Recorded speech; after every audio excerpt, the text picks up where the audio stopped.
बिस्मिल्लाहिर्रहमानिर्रहीम। अस्सलाम वालेकुम। आप देख रहे हैं दीवान न्यूज़ HD। मैं हूं आपकी होस्ट शहर बानो। नज़र डालते हैं आज की अहम न्यूज़ पर।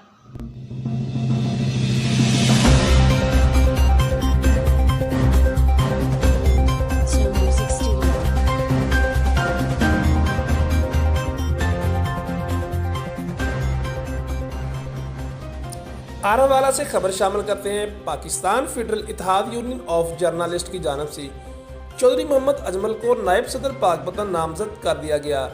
इस मौके पर पाकिस्तान फेडरल इत्तेहाद यूनियन ऑफ जर्नलिस्ट की तहसील और जिला बॉडी ने चौधरी अजमल को इनकी रहायशगाह पर मुबारकबाद पेश की। चौधरी अजमल का कहना था कि मैं यूनियन के लिए हमेशा अपने फ़र्ज़ मुस्बत तरीके से अदा करूँगा। यूनियन के मिशन को आगे बढ़ाते हुए जुल्म के खिलाफ आवाज़ बुलंद करूँगा। इस मौके पर सदर पाकिस्तान फेडरल इत्तेहाद union of journalist Rana Hakim Nawaz, Chaudhary Zahid Rashid, मियाँ अनीस आमर भट्टी, महबूब गुल, साबिक़ काउंसलर चौधरी नज़ीर खोखर, अब्दुल बासित मोहल, राणा साजिद हुसैन राजपूत, राणा रईसुर रहमान व दीगर अहबाब ने शिरकत की। खसूसी रिपोर्ट राणा साजिद हुसैन, दीवान न्यूज़ HD वाला।